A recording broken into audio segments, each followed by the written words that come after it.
We're tracking several shifts in crypto right now, so let's take a look at the interactive for more detail here. We can see that Bitcoin is down almost 2%. We saw it was falling under 19,000 this morning before starting to climb back up, but as you can see, they're still below that 20,000 mark.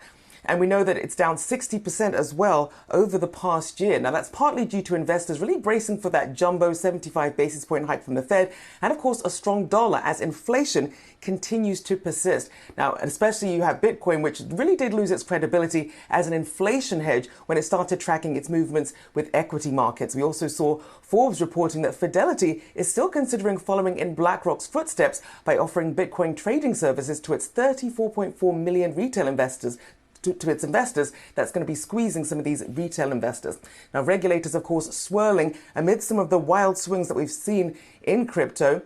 We know, of course, that Bitcoin still uses the energy-intensive proof-of-work mechanism that the White House Office of Science and Technology is proposing be banned because of its pollution.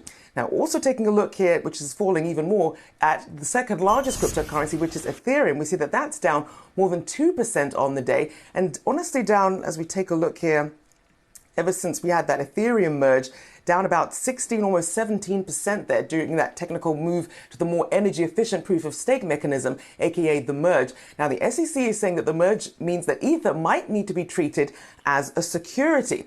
And that's because if you invest and stake your Ether, that means you agree to hold it for a set amount of time in exchange for rewards or passive income, then it starts acting more like a bank issued brokerage CD. So according to the Howey test, that's more like a security than a currency. Now, we're going to take a broader look here and see how some of these other cryptos are doing. You have Ether, which joined popular tokens, Cardano and Solana. They were already using proof of stake, but as we can see here, Solana is one of the few in positive territory, but still faring poorly over the past year as we take a look.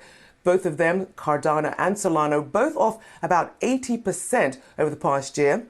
It's also brought it out to Ripple and, of course, Dogecoin. Doge, a meme, basically a meme coin, that's also down about 75% over the past year as this crypto winter does continue. So looking for some hope, but seeing very little as you look across the board for crypto.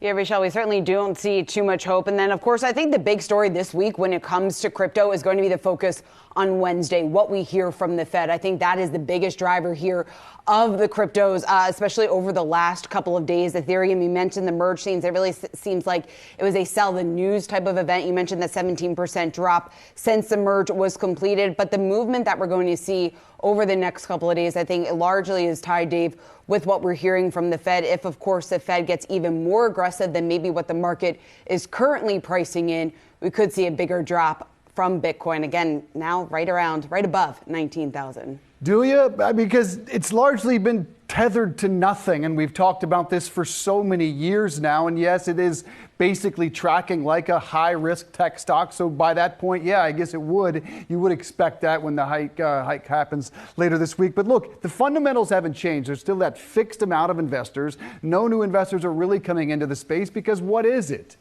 We still don't have a practical use for Bitcoin or for Ethereum, and until that changes, until it's more simple for the everyday retail investor to get involved with it, and maybe that's Fidelity, I can't imagine any of the fundamentals change with Bitcoin, but I do not study such a subject. We will leave the expertise to Rachelle and the like, just one man's opinion.